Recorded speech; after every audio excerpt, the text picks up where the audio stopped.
Hello and welcome to Grid Live Pre-Race. Before we get into our regular program, a brief update about the motorsports industry's reaction to the Russian invasion of Ukraine. Since we last went off there on Thursday on women in motorsports, the F1 teams did hold a meeting with F1 management, and Formula One said they wouldn't race in Russia, but didn't say the event was canceled completely. HAAS ran Friday without the Uralkali decals and removed the colors, just essentially a plain white car. We'll provide additional updates tomorrow on our Grid Live wrap up, Monday on Encore, and a full report on Grid tonight with Kobe Lammeth and Adam Lemeries. And we're definitely thinking of everyone in the Ukraine going through such a harrowing experience. With Adam and Kobe, we also have Matt from Grid History, Joshua Birch from Joshua Birch Motorsports, and Megan Birch making her debut right here on Grid Network. Very excited to have you here because we're going to talk about IndyCar. They're back, NASCAR at Auto Club California, and World Ride Championship Sweden update. Big special thank you to our Patreon subscribers, Colin, Michelle, Mark, and Robin for keeping us on the air, as well as for our coffee supporters, Edward, Amber, and Zachary for purchasing coffee, including for Adam specifically from Amber. We all appreciate that. And links below if you want to buy any one of us coffee as well. Kobe, definitely, I know we're getting very excited because it's IndyCar. They're back, and qualifying is not too far from now. Yeah, qualifying not too far from now. Really crazy. Send IndyCar back in February, a lot earlier than normal. And speaking of qualifying for the Firestone Grand Prix on the streets of St. Petersburg, Florida, that's set to kick off in less than 30 minutes. Two practice sessions have already occurred.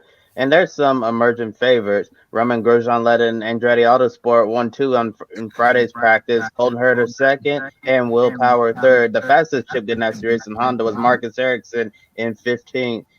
Today in the second practice, Scott McLaughlin fast and Colton Herta once again second. So starting with you, Megan, since you're making your season debut here at Grid Network, is the potential high that we'll see Colton Herta win this race in 2 consecutive years? Well, it's possible since he's shown the potential to actually win it the first time round and he's doing well in the practice sessions with getting second. It depends how well he gets through on qualifying, because if he crashes, then that will obviously destroy the chance of him actually getting anywhere, because it's very hard to make your way back up from the bottom of the field because as soon as you get to the top, you'll probably need to pit and then you'll just go right back down to the bottom. So if he can actually manage to stick to like a high position in qualifying, then it's very likely that he will win it, though he does have competition, obviously, like high competition with everyone else who's actually both won the race past and also is actually showing really potential in this. Yeah, and Scott McLaughlin, I think, is one of those as well to be high up there on terms of showing the pace. It's the first track he's raced at 3 times. Did the end of the season in 2020, raced here 2021. Now, for the first time, he's actually here as a season opener in 2022. Fastest in second practice and the first driver under a minute at this track as well. A 59.73.4 he's done as well. Herta's close on his tail. But as Megan was saying as well, strong competition. Joseph Newgarden, a perfect example of if you qualify wrong here, it's difficult to get back up. He had a lot of problems in 2021 after being so high here, as you can see on the screen here in 2020 and 2019. Looking down on the board at the moment, Newgarden in FP2 finished 14th for Penske. It's not a great result for him as well, but the session was interrupted by around about 3 red flags. So, in my opinion, Colton Herta has got a decent shot at winning this one. He's coming off a high at winning at Long Beach, and frankly, what was a great end to 2021, he's definitely was my pick for the championship for 2022. Yeah, I have to agree with Josh. I mean, you think about the end of last season, he won at Long Beach, he won at Laguna as well the week before or 2 weeks before. He dominated just blew everyone's doors off here last year. But as you mentioned, Kobe, Andretti have had the speed. Grosjean's been fast. Rossi was fast in practice as well. And if you think back to 2020, Alex Rossi was on his way to win this race before a very uncharacteristic error while in the lead and crashed. So lots of Andretti news swirling around in the motorsport world at the moment. So let's hope they can kick off their season with a bang. But there's, I don't know, we talked about this in the week over on USRN. There's probably 12 guys in this championship that can maybe win the championship. So as Josh said, it's super competitive and a great way to start the season back on the concrete canyon of St. Petersburg. Yeah, looking forward to kicking off the IndyCar season on the streets of St. Pete this weekend. Of course, the defending champion is Alex Palou, entering his third season in the IndyCar Series. Palou was 17th fastest in first practice and 7th fastest earlier today. So far, Chip Ganassi Racing been behind Andretti Autosport and Team Penske. Josh, do you believe this is going to change come qualifying and Ganassi will find a way to unlock additional speed? I do hope so, because coming out of Long Beach as well, everyone was going, Alex Palou, what a fantastic driver. Consistent throughout the year as well, and a very deserving champion. Coming into this season, though, it just looks like they haven't had the pace here. We've had 2 practice sessions, an hour and then a 45-minute session as well, and it was very much disrupted for the team as well. We see Scott Dixon down in 20th place. When was the last time we've seen Dixon struggling in a season opener? Usually he comes to these races and dominates. Not great news. Alex Palou, P7, as you said in the last session, not looking great there. Further down, I'm not expecting much yays, especially with Jimmy Johnson, who also had a spin in the FP2 session after Grosjean made contact as well with the back of Sato. So they've got Jimmy Johnson, who's not great at on road courses, it seems, at the moment, and doesn't seem to have the confidence. They've got Alex Palou, who's a champion, a brand new champion, also making mistakes, as you're going to point out in a second. And they've got Scott Dixon, who is a legendary driver, biggest ever in IndyCar in terms of championships, and he's struggling out there. It's not looking good. Also, I've noticed they all have fun names to say. They do, don't they? Yeah. I know you're going to do that. Alex Palou, Jimmy Johnson, Scott Dixon. They have fun names to say. It's like Will Power as well. I get a kick out of saying that. It's very fun to say their names. Though, I think, especially since Alex Palou hit the wall, it shows that they've kind of got a bit too much speed and they don't know how to properly control it. And it shows they don't have much control going around the corners. And that's not very good given how the track layout is. And well, half on road course, half on an airport course, isn't it? We'll start it's not looking good for them. Though, I must say, I'm not putting all my hopes in them getting top 3. I would say at best they could probably get in the top 10 somewhere. Yeah, Palou, that was a big shunt for him this morning. Hit the inside wall down at the far end of the circuit on the right-hand side and then went pretty much head-on into the wall on the left. So big rebuild for Ganassi to get that car fixed back together again for qualifying, which is upcoming. Scott Dixon never won here. We think of Scott Dixon as being, well, potentially the greatest of all time, certainly this generation in this championship, but he's never won here at St. Pete. So Ganassi have struggled in the past. I think Dixon came second here 2 years ago to win the championship over Newgarden. So that's pretty much his best result, obviously, being that he's never won here. So Ganassi slightly on the back foot. Don't count Marcus Ericsson out for a good result. I mean, who would have expected at the start of last year for him to do as well as he did, including getting at least one win. So qualifying, as we're going to get to, is an absolute lottery on these street courses, especially here. Yeah, Matt, and what you just pointed out, I actually saw that stat before it went on the air, and that really surprised me. Everything Scott Dixon has accomplished in IndyCar, all the races that he's won, and this is one of the few races he has not won. I cannot believe Scott Dixon's never won this season opener on the streets of St. Pete, but it really seems like Chip Ganassi Racing is a little bit behind this weekend. It's going to be interesting to see if they can unlock speed for qualifying and the race as well. And Alex Palou's main rival last year was Paddle Award with Aaron McLaren SP and Joseph Newgarden with Team Penske. And also you can put Colton Herta in there as well, Andretti Autosport. But both of them not showing the kind of speed we anticipated. 9th and 14th fastest in second practice this morning. Newgarden is a past winner at St. Pete from 2nd and 8th place starting position. Only one driver has won this race starting outside the top 10, and that was Sebastian Bourdais, twice starting 21st and 14th. Matt, how important is qualifying for this race that's just a few moments away? It is, and we know how lottery style, I guess, the IndyCar qualifying is on the road and street courses. We've often see people you clearly expect to be in the fast 6 not even make it out of the first group. So, and as I mentioned at the top, there's so many people that could win races and challenge for the championship. Great for Kyle Kirkwood, rookie, 8th this morning in practice. My man Scott McLaughlin at the top. I'm sure Adam was also cheering at that being a case. So let's see how Scott gets on. Going to be interesting. As we said, you've got to be consistent, get a clean lap in, and keep off the barriers, obviously, is the main thing, because you don't want to be damaging your car. Because of course, if you damage your car and get through, then that time is eaten into the next part of qualifying, and then you might end up missing the cut in portion B, for instance. So got to keep it clean, keep it calm, and be fast, obviously, as well. You do have to be quite calm with it, especially going into turn one, because turn one's basically like the decider for everything, isn't it? Because everyone's revving up for engines, and if you want to be like high up in the race, you've got to be able to actually keep steady for qualifying. So it's quite important. Yeah, we've seen qualifying determined a lot of the race decisions around here as well, especially in the top five. The qualifying positions and the race finishing positions sort of do give hand in hand with each other as well. Also, we were saying as well about how important qualifying is, especially because if you qualify further back, like you were talking about with, then you got no chance. You got no chance, well, because overtaking is so crucial here. There's only really 2 overtaking spots. Yeah, and one isn't really ideal. Yeah, turn 1 and turn 11, which is the short front onto the harbour, where we saw Grosjean crash into the back of Sato earlier on as well. I never thought I'd be saying that either as well. Grosjean hit the back of Sato. It's like a mixture of all Formula One talent over there.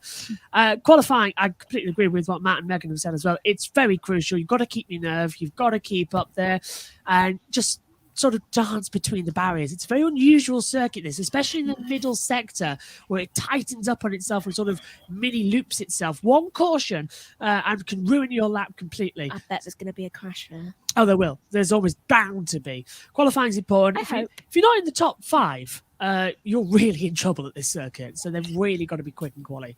And of course, keep it calm, because it's that unusual Group A, Group B into the Fast 6 situation that even after 4 years of covering it, still boggles my mind of how it works.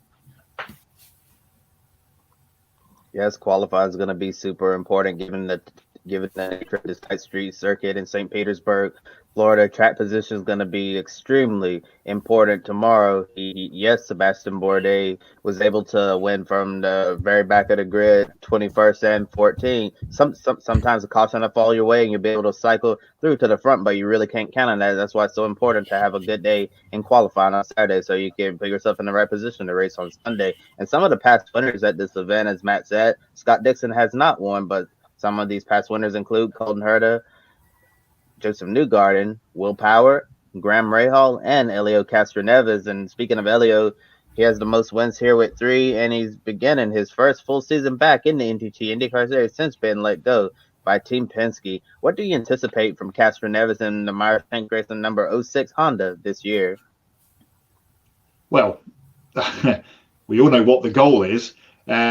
This race, Texas, Long Beach, Barber, everything up to May doesn't really matter for the 06 team and that man there, Helio Castroneves, because the focus is all on that one at the end of May on Memorial Weekend, the Indy 500. The Drive for 5 is certainly alive, and this is all just building confidence, team building, all the things that need to happen, obviously, with this new team for a full season. Obviously, he was there for that win last year and the couple of races at the end of the year. No Jack Harvey in that team, of course, this year. They've gone with Simon Pagenaud, who replaced him. So the old Team Penske team makes back together again for the full season. But it'll be interesting to see how Helio goes. He's going to, we know what Helio's like. He's going to be out there to try and win every single race he can. And with the way he's been driving in the last couple of years, and we saw that at Daytona a few weeks ago in the Rolex, he is on probably the best form of his life. So don't be shocked if he gets to the Fast 6 and makes an appearance on the podium. Just back to what the guys were talking about, turn 1 in the race, we've seen lots of accidents there in the past, and already today we've seen an MX-5 on its lid in the MX-5 race.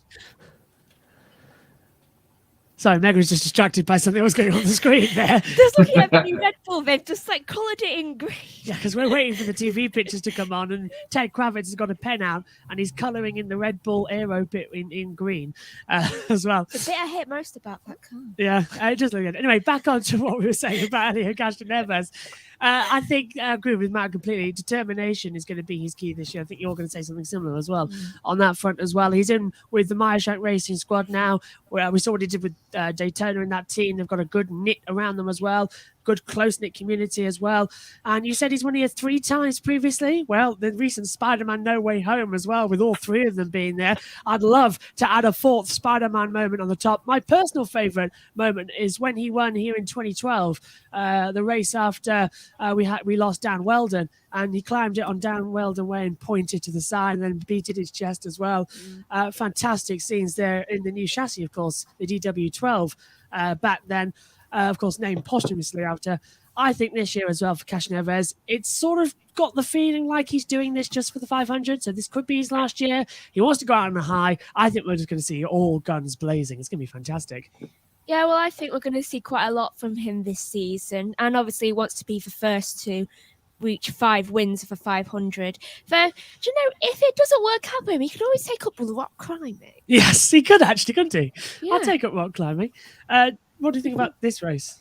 Well, this race, I think, due to him being like halfway down, I think he's gonna slightly struggle getting to the like top 3, but I think he's gonna put his all in it and just try his best to just like get as far up as he can. You're precisely right. He's 12th out of 26 runners. Ooh. I know a lot of fans are really excited seeing Helio Castroneves back full-time for many years, one of IndyCar's most popular drivers because of his personality. Fans just really enjoy that guy. And this season, I expect it to be a fun season for him and Meyer Shank Racing. And with the addition of Simon Pagenaud, I think that those 2 former drivers from Team Penske are going to elevate that team to the very next level. And it would not surprise me if we see both of those cars being weekly contenders to win each week. And as Matt was saying, I think these first few races of the season is really going to build up for that drive for 5 to try to stand alone at the top for most wins at the Indianapolis 500 of all time. And I do believe that Meyer Shank Racing is going to be in contention to win this year's Indy 500 just like they did last year. Yep, I'll agree with you, Kobe. I think Helio Castroneves is one driver to watch this weekend down in St. Petersburg. And before we let Josh and Megan go as they get ready for qualifying, it's time for pick a winner. And we've already made our picks for WRC Rally Sweden. So now it's time to make our picks for the other 2 races. So first up, we'll go down to the Sunshine State of Florida, where the NTT INDYCAR Series kicks off their season with the Firestone Grand Prix of St. Petersburg. So it's ladies first. I'll start with you, Megan. At the end of Sunday, who takes home the first checkered flag of 2022? Well, I think it will most likely be McLaughlin. He's showing quite a lot of potential this year, and also after all the times I cursed him last year, I think he deserves it, to be honest. You cursed him in Indianapolis. You cursed him at Music City Grand Prix. You cursed him at Long Beach. You were a bit of a curse. I have a habit of cursing people. Did you curse him 3 times at Music City? Yep. I thought he did. He calls the second. The curse lasts the entirety of the race. He doesn't stop. No, and you called the second red flag there. So Perfect, you've yeah. gone with McLaughlin. I'll go with the driver you cursed with the second red flag that night. I'll go with Colton Herta to win here tonight. Not tonight. I've brains already in tomorrow. Colton Herta is going to win this race as well. He did it last year as well. He loves this place as well. It's an unstoppable force and a perfect way to kick off the start to a season and go for it. And he's out first in group qualifying as well. I think it's about to get going, although Sky aren't showing it because the time is starting to tick down. So not sure of that one. But Herta, Rossi, VK, Kirkwood, Rosenquist, Castroneves, Newgarden, Longard, Eilert, Dixon, Rahal, Harvey, and Calder on out in the first group. I can't wait to get go. Let's get going. My pick, Colton Herta for the race win tomorrow. And now we go across the United States to the sunny shores of Southern California, where NASCAR returns to Auto Club Speedway for the first time in 2 years. So once again, it's ladies first. All right, Megan. Who takes home the second checkered flag of the NASCAR Cup Series in 2022 in sunny Southern California? Brad Keselowski. I can't say his last name right. I know, you're pointing and saying him. You did your lucky wheel of death and pointed. with that. Megan, if you know, like we have the wheel, she goes like that and picks at a name. So you've gone with Brad Keselowski. Mostly, I am right as well. Good pick. I mean, last week at the 500, he was running at the top for most of the time, and then it didn't work out in the end. We all remember. I'm sure Matt will as well. I always do a backup as well, so I'll probably do that later. I think we're going to see Kyle Busch take victory this weekend, and I think it's going to be another good one as well. Let's because hope they don't crash. Let's hope it doesn't. Together. But what the two? Oh, Brad Keselowski and Kyle Busch. That That'd won't be happen, funny. will it, Matt? No, they're not going to make contact. And that never together. happens between those two. They've got no history whatsoever. I know, No, perfectly no, fine. no. So you'll go with Keselowski. I'll go with Kyle Busch. Cool. Definitely encourage all our viewers, check out Joshua and Megan, link to their channel as well in the video description, as they're going to go cover IndyCar qualifying. And we're going to continue on with NASCAR and talk about the NASCAR Cup Series. They are at Auto Club, California for the first time since 2020. Of course, the pandemic prevented them from going there, but now they're back for the Weiss Power 400, a 2-mile oval race at beautiful Auto Club Speedway in Fontana, California. Now, Roger Penske built this track in 1995, opened for business in 1997, and since then has changed to NASCAR ownership. Penske was then a single-car team with Rusty Wallace behind the Blue Deuce. Now, Penske is a multi-car team with all their current car numbers racing and have won the Daytona 500 with Ryan Newman in 2008 in the 12, Joey Logano in the 22 in 2015, and finally Austin Cindric getting the number 2 in victory lane at the Daytona 500, and he is the second rookie to lead the Cup Series point standing. The only other driver to do that was Jimmy Johnson in 2002, 20 years ago. Adam, got to start with you. When it comes to essentially this race, do you anticipate Penske drivers to contend for the win? Because the only similar track to Auto Club is Michigan. The last time we raced there, Ryan Blaney took the win. Yeah, I do. You mentioned Roger Penske. He was he wanted a track. He wanted a track like Michigan, and as we all know, next year Auto Club Speedway is being turned into a short track. So it's kind of sad to see him race here on this configuration one last time. But I do think all 3 Penske drivers will be in contention tomorrow. Austin Cindric has a lot of momentum after winning the Daytona 500. Joey Logano, last time we raced in Southern California was only a few weeks ago in the Busch Light class at the LA Coliseum, and Joey Logano won, driving for Team Penske. So I think all 3 Penske drivers will be in contention tomorrow at Auto Club Speedway in Fontana, California.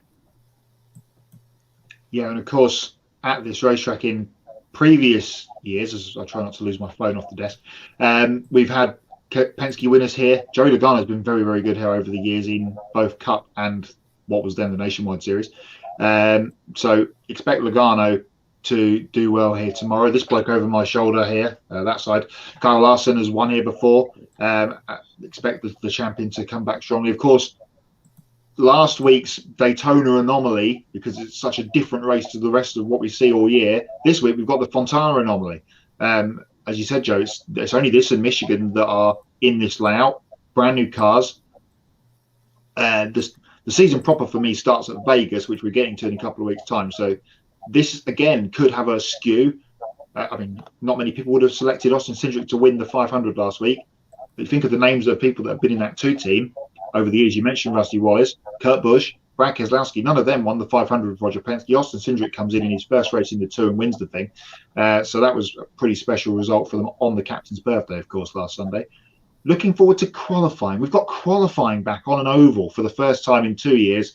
That's in 2 hours from now if you're watching live at Fontana. So looking forward to that. Hopefully you'll get to see some pictures of that later on.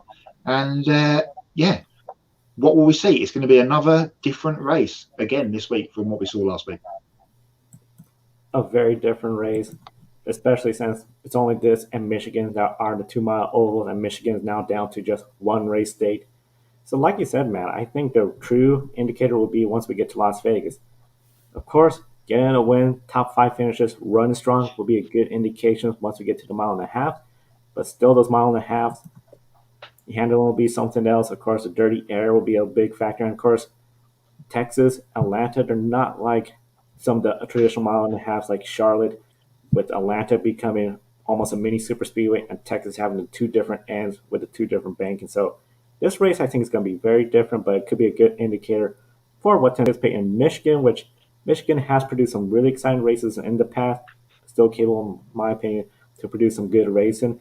Now, two teams looking to rebound after what happened in Daytona, Hendrick Motorsports and Joe Gibbs Racing. They saw all four of their vehicles in accidents last weekend. Same time, one team that seems to be carrying positive momentum is Stewart Haas Racing. Chase Briscoe, Eric Almirola, both of them earning top five finishes. Harvick, Cole Custer, they were caught up with issues in the 500, but they were overall looking good. Kobe, which of these teams do you anticipate having the upper hand entering Auto Club Speedway?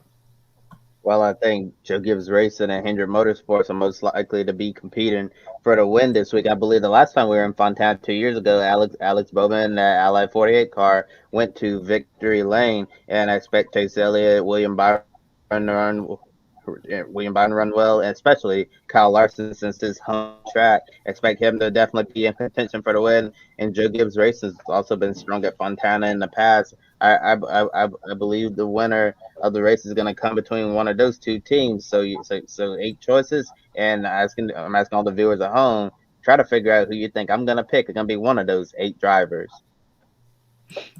Like you mentioned, Kobe, last time we raced at Auto Club Speedway, Alex Bowman drove the number 88 for Hendrick Motorsports. And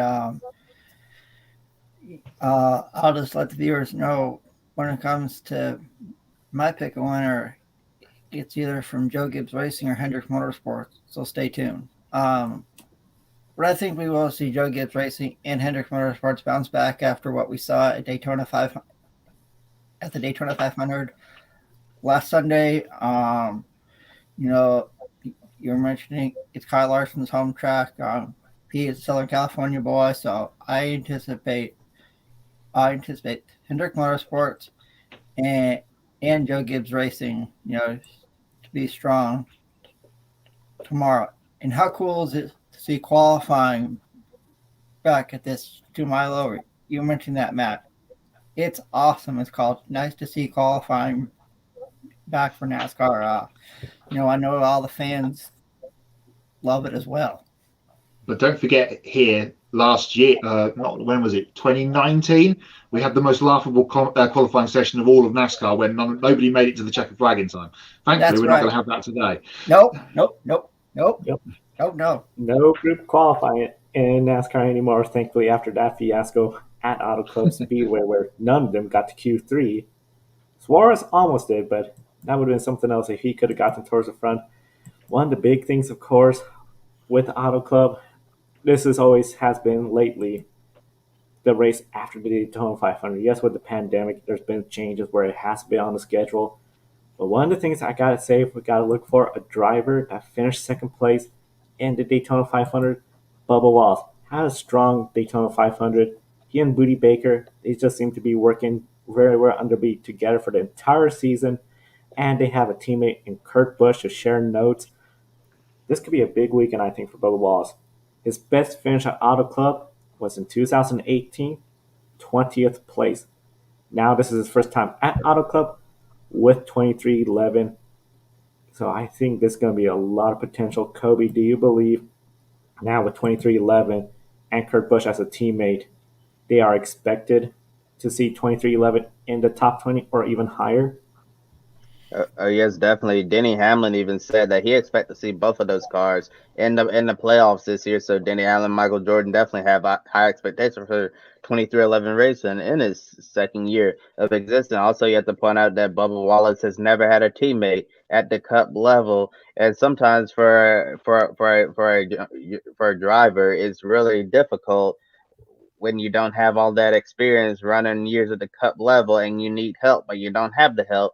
And now you have Kurt Busch there. And if you ask a lot of Cup drivers in the garage, about their best teammate ever. And Denny Hamlin's even said this. They say Kurt Busch was the best teammate ever, especially since he has a reputation of going to a team and leaving better than when he first started there. So I think having Kurt Busch, all of his years of experience, knowing how to set up the car, I think that's going to be really good for Bubba Wallace's development as a driver. And I look for Bubba Wallace to take a huge step this year with 23-11 racing, and think overall the entire team, I'm expecting them to be to run inside the top 20 most weeks, and maybe they'll start running in top 10 and contending for wins as well by the end of the season. Yeah, it's been a big week for that team. Obviously, Bubba coming half a wheel short last week at Daytona against Hendricks at the end. He was on Kimmel this week, so big.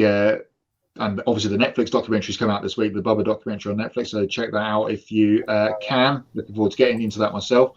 Big news for Kurt Busch, though. He will not qualify today, and he will start at the back and have a pass through at the beginning of the race for some technical irregularities, let's say, with that car in inspection yesterday. So they're already on a bit of the back foot here. But I have to, agree with Kobe. We know Bubba has got the talent. We've seen that over the last couple of years, and now with a extremely experienced teammate alongside him, it's only going to help him and the whole organisation push forward. We know how good Kurt Busch is and can be.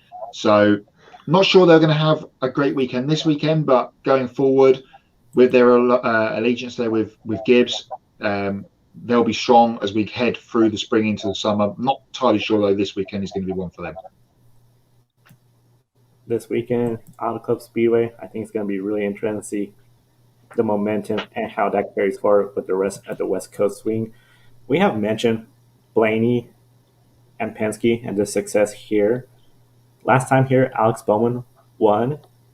And of course, all the favorite teams, you can anticipate them to be the favorites. But the big equalizer, again, is that new car, the diffuser, less dirty air. That's always been an issue when it comes to passing. We have more horsepower this year. And we have a wide track with plenty of race room. I believe they even put down some racing resin on the surface just because we haven't been there in 2 years. And this year, with only Auto Club and Michigan with one race each, I got to start with you, Matt. Should we anticipate closer races? And can this be an indicator for the mile and a half possibly later this year? Well, as I said before, I mean, we really just don't know until we get into the crux of the race. Tomorrow, what we will see, of course, as we always see here and at Michigan, is 6, 7, 10, 40 wide on the restarts. It's always crazy. So I'm sure we'll see that. Difficult to answer the question, really, because we don't have any real racing data to go off of. So we'll have to wait and see. Let's hope so, because this and Michigan to some degree after the restarts are some of the tracks where the racing does get strung out. So let's hope that we can get a close competitive race tomorrow. And from already what we've mentioned, we expect there to be a fair few people in with a shot of victory.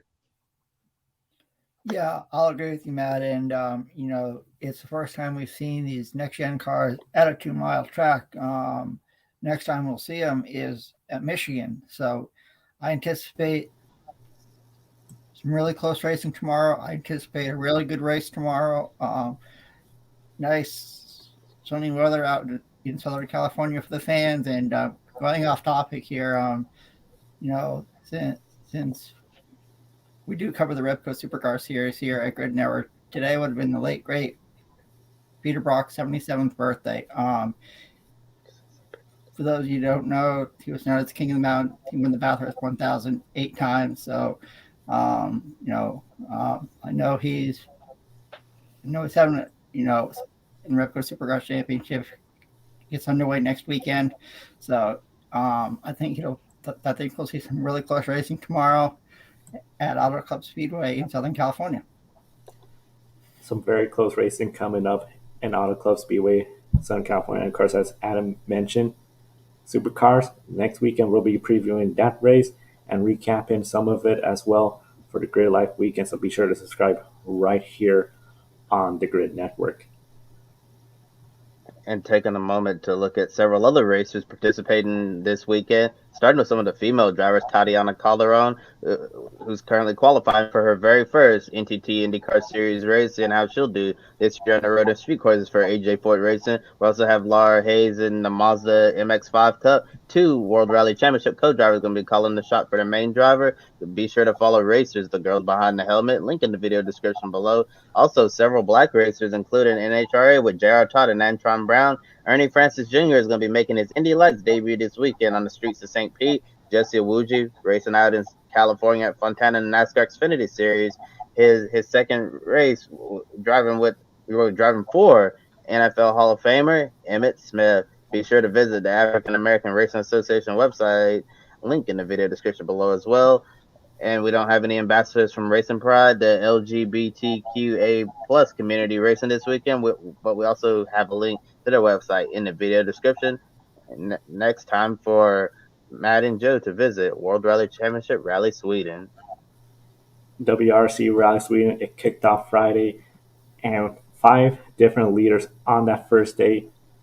Big headlines from Friday: Craig Green out of stage 2 after having 2 offs in the snowbanks. One of them, he was knee deep in snow.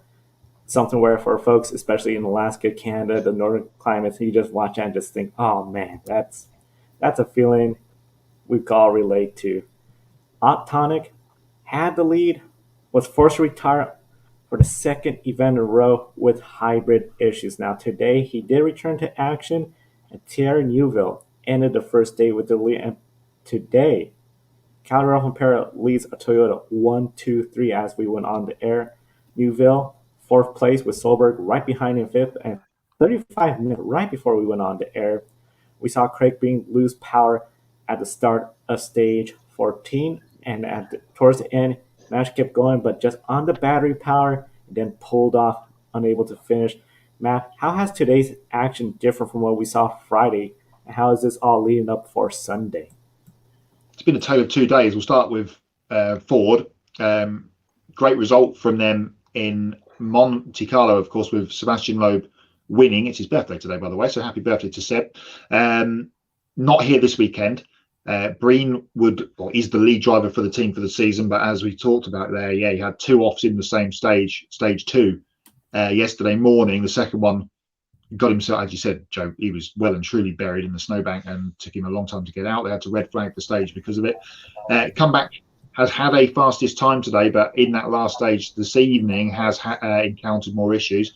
Neuville, against the grain from last season, where it always took him Friday to get going, ended up being the leader at the end of play last night. But today it switched. Toyota have found something overnight with their cars. Sebastian Ogier was in one of them and came second in Monte Carlo, but he's not doing Sweden because he never really got on with this rally, and he's busy testing in LMP2 to get ready for the WRC in a couple of weeks' time. Esa-Pekka Lappi, the Finn, is in, and he's in 3rd place. So as we head into tomorrow with, I think, 6 stages on the final day, Rovanperä leads, as you mentioned, Joe. He's got 5.7 seconds on Elfyn Evans. Thierry Neuville is up to 3rd, 18.5 back, and Esa-Pekka Lappi in 4th, 20.9 back. So pretty close at the top going into the final day. There's some shuffling going to happen there between all of those guys. Oliver Solberg's kind of on an island on his own in 5th, 1 minute and 8 seconds down of the leader. And then it's the other runners in WRC 1, Katsuta Formo and Gus Greensmith. Andreas Mikkelsen leads WRC 2, but he's been in a fight all day with fellow Norwegian Ole Christian Veiby. So they're 7 seconds apart in 9th and 10th overall and at the top of WRC 2. But Toyota have definitely had the best of Saturday. Let's see what happens tomorrow. Toyota seems to be having the best of days. Tonic, as we mentioned, he's in a big hole with that retirement yesterday, and of course Monte Carlo not going his way. How critical is it for him to get power stage points tomorrow? Yeah, he had the crash on Saturday in Monaco, which ruined his event and didn't score at all. And then he has had the hybrid issue here, so he's still in the running. Wasn't particularly pleased that he, driving for 2 days with nothing really to gain, but he's got the power stage tomorrow, which is of course the final stage of the event, which pays championship points for the top 5. along with their finishing position. He's not going to score any finishing position points because he's well down with time penalties. So all of his interest tomorrow, if you're watching the stream on WRC Plus, you'll probably see Tanak just driving nice and gently all the way through the stages tomorrow to save his tyres for the final stage. All he can hope for is a power stage win tomorrow to kick off his point scoring for the championship. Yeah, he needs the points. Power stage. Going to take it pretty easy tomorrow and then go for those points. Now, speaking about points, Rovanpera and Breen, coming into it, they were third and fourth. Reality, they are first and second because we know Sebastian Lowe and OJ are ahead of them and they're not running the full season. Are you surprised by Breen's performance? And the Force, they don't seem to be up there at all with the Toyotas and Hyundai. Florme is the highest Ford right now in 7th place. Yeah, Breen, he has had a second place in this event before, 2018, I think it was. But this is a complete new rally to everybody. We've moved further north than normal, so these are all new stages to the whole field. We didn't do this rally last year either because of lack of snow and the pandemic. So he hasn't been here, and no one's been here, but Breen's experience has been a bit more limited on snow to the other guys. Shame, really, after such a good run that he had in Monaco, to go out so early and then have more dramas this evening. So we don't know if they can get that fixed. I'm sure the M Sport team will try and get him out for some power stage points tomorrow to keep him in the battle with Rovanpera. But of course, if Calais can win, then he'll shoot to the top of the championship overall. So interesting. Hyundai have been there or thereabouts. Neuville, as we mentioned, led on Friday, but he's gradually slipped back through the field today. Can they turn it around for tomorrow for the final few stages? And without Breen, Formo and Greensmith kind of in the same sort of running positions they were in last year, unfortunately, behind all of the Toyotas and the Hondas that have had no problems. So real shame for them. They'll hope to regroup. We've got a big WRC gap after tomorrow before we go to Croatia in April. So good time for all these teams to get their cars back to the factory, see if we can have any more updates and go again on Croatia, which is going to be an interesting one as well. But I'd say that's about 4 or 5 weeks away. Croatia, as you said, a couple of weeks away for World Rally Championship. It's going to be very exciting. Of course, we'll have a full recap of Rally Sweden tomorrow on Grid Life wrap-up, approximately 90 minutes following the conclusion of the NASCAR race. We'll also recap the INDYCAR season opening race and the Weiss Power 400. Yep, and now it's time for everybody's favorite game here at Grid Network. Pick a winner. We take a look at our leaderboard. Kobe's on top with 2, and there's a log jam, behind them with several people at 1. And if you want to get involved, use the hashtag pick a winner on social media, and your name could appear on the leaderboard as well. Now it's time we make our picks for the other series that are happening this weekend. So first up, I'll throw it to you, Matt. At the end of Sunday, who takes home the first checkered flag in 2022 of the NTT INDYCAR Series? Well, I won't pick up on the curse from the Birch guys because I'd love to see Scott McLaughlin win this race this weekend. That'll be something. I'm going to go with the man that was second in practice this morning, which is Colton Herta, because he's dominated this race at times, especially last year, and probably could have, if he got rid of all his mistakes and some of them not his own doing last year, probably could have won the championship. He's going to F1, let's be honest, at some stage. Can he get another St. Pete win? I'm going for Colton Herta. That's a good solid pick, Matt. And for me, I'm going with the driver who finished first in FP1. He's with the new team this year in Andretti Autosport. I think the last time we had a race in Florida, we had a first-time winner. Well, why not make it 2 weeks in a row? I'm going with Romain Grosjean for Andretti Autosport to win tomorrow's Firestone Grand Prix of St. Petersburg. When it comes to St. Petersburg, I'm going to go with the driver that won here the last time. I'm going with Colton Herta at Cambridge. Honda just looked fast. Good qualifying session, put him up front. The only way he wouldn't win if he wasn't bad luck, poorly timed caution, because we know poorly timed cautions, that danger zone, as the NBC crew will say, put him back. But I see him pulling off a win and starting off the season with the points lead. And the driver I'm going with, he didn't really have a good time this morning. And in the practice session, he ran underneath the back of Takuma Sato. But I really like what I saw yesterday in the speed that the Andretti Autosport group rolled off the truck with. I think Romain Grosjean's gonna get his very first IndyCar victory tomorrow on the streets of St. Pete. Yeah, called. You and I are going with. I'm surprised you went with Romain Grosjean, Kobe. I thought you would have went with Joe and Matt and went Colton Herta. But oh well. And now we go from the East Coast to the West Coast, where NASCAR has their second race of the season at Auto Club Speedway, the Wise Power 400. So Matt, I'll start with you one more time. Who takes home the second checkered flag of 2022 in Southern California? Quickly before I do my pick, and I forgot to mention it when we're doing IndyCar, you've got multiple options on viewing tomorrow. NBC, obviously, IndyCar Radio, Josh and Megan, and myself and Matt Owens on USRN. So plenty of, you can't avoid IndyCar tomorrow because it's been covered from all angles. California, Auto Club, Wise Power 400. Wow. It's open, isn't it? I mean, as we said, who knows what could happen tomorrow? I'm going to go with a guy that's had plenty of success at this racetrack before, in the 18 car, Kyle Busch. All right, that's a good solid pick, Matt. But the last time NASCAR ran here at Auto Club Speedway, we mentioned it earlier. He now drives number 48 for Hendricks Motorsports. I'm going with the showman, Alex Bowman, to take home the checkered flag here at Auto Club Speedway. All right, Joe, are you going with Kyle Larson or are you going with another driver? I'm sticking with the Ford momentum.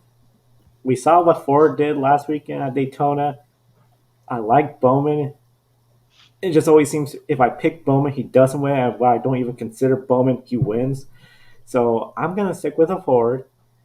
And I'm going to say it's going to be Logano at Auto Club taking the checker flag and making it 2-for-2 in California. Yeah, it'll be interesting if Joey Logano won, sweep both of the two races in California at Fontana and the LA Coliseum. And before I give you my pick, I want to say I am not copying Joe's strategy from last year that got him all of those points. So you guess my pick to win is going to be Kyle Larson. All right, Kobe. And before we go off the air, we want to throw it to our colleague Josh. And before we go on the air, we want to throw it to our colleague Joshua Birch, who has an update on IndyCar qualifying. Josh, tell us how everything's going with qualifying in St. Petersburg, Florida. We're just into the second part of qualifying as well. Alex Palou had the crash in the end of the second practice session, quite a heavy hit. He's out on the track right now. He did set the fastest time, but he has just gone up now, as you can see, to P3. And now that gets changed around. Award goes up there. Power goes top. The timing screens are lighting up. Power, Grosjean, Award, McLaughlin, Pagenaud up there as well. So it's all changing around. Anyway, Palou's gone P6 according to one monitor, but now he's just been pushed out. Grosjean up into second. What happened in the first session as well? Sorry if I'm glitching out on you all, by the way. Hopefully you can still hear me okay. Going forward then as well, Herta was fastest in the first group of qualifying. Ray Hall, VK and Dixon as well. So they're going to go through. Carl Kirkwood was fifth on his debut and Joseph Newgarden P6. So that's the running order for the first half of the grid.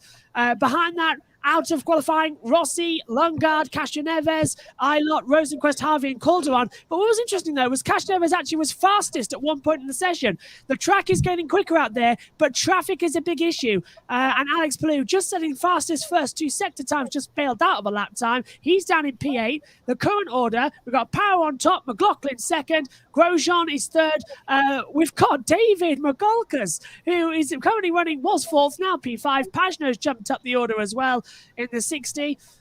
So it's put Award down to 6th. Steven Di Francesco P7 on the order as well. Palou's just out of it. Daly, Sato, Ericsson.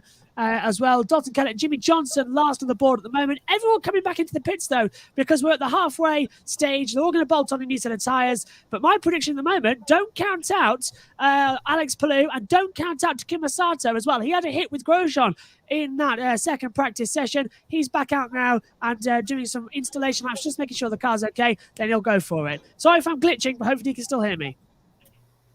Loud and clear, Josh. Thank you for the update and a grid history update from Matt White. Yeah, don't forget, I know we're talking all up about these new races and the new season coming to a head, really. This is the first proper weekend of multiple series in action, but don't forget on Twitter, grid_history every day will post you a memory, and most of the time with a link to a race. Tomorrow, it is the Auto Club race in the Cup Series, and tomorrow I'll give you a preview. 2005, we go back to tomorrow for Greg Biffle winning at Auto Club as Joe scrolls past the ad.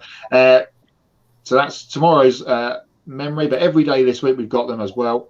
We've got some classic IndyCar coming up, some MotoGP, because of course that's back next weekend as well as Supercars, so another big weekend coming up next week, and some F1 on the horizon on a post coming up shortly. That's grid_history on Twitter. Grid_history, a lot of great stuff. Just scroll through the ads and enjoy everything on Grid History. And we are out of time right here on the Grid Network. Of course, we got Grid Encore on Monday, Grid Wrap-Up Sunday, and then we do it all over again with Thursday's Women in Motorsports, as well as then Grid Live Pre-Race next Saturday. And we want to thank our Patreon subscribers, calling the show Mark, for investing in the Grid Network, our monthly subscribers, link in the video description. You want to do a one-time contribution like Amber, Zach, and Edward, you could do that as well. One-time contribution to the Grid Network, like what Zach did, or a one-time contribution to your on-air personality like Amber did or Adam. And then, of course, as I mentioned, public.com, social media homepage for stock market, $5 in stocks if you use the referral code GridNet, link in the video description as well. And definitely be sure to subscribe to the Grid Network and follow us on social media, including TikTok, Twitter, Instagram, and our website, gridranking.com. Just a little over a month away from the start of the Grid Ranking. Sorry to cut across you, but live update for you. Pato O'Ward sliding at exactly the same point as Alex Palou in FP2, and he's touched the wall. He's damaged the rear suspension. So O'Ward is P7, and he's hit the wall. We've only got 1 minute 34 to go. O'Ward is out of the Fast 12 at the moment. Wow. That would be a huge blow for O'Ward, McLaren Group. They don't seem to have the speed this week, but it's going to be really interesting what positions they can pick up. With that said, we are heading off the air. We encourage everyone to again subscribe to Grid Network for Kobe Lamets at the podium finish, Adam Lemeries, Joshua Birch from Birch Motorsports covering the IndyCar qualifying, and Matt White from Grid History and Ultimate Sports Radio Network. They're going to be as busy this weekend with NASCAR and IndyCar. I'm Joe San Diego. Thank you for watching. We'll see you next time. Don't be an anonymous investor.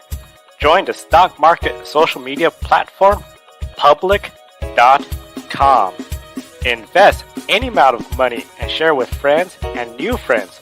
Discover new opportunities, such as new companies and potential business partners, and useful tools for beginners, and share your experience with friends on public.com. Link in the video description gets you $5 for being a Grid Network viewer. Use the referral code GridNet for your free $5 to invest and start investing and networking on public.com.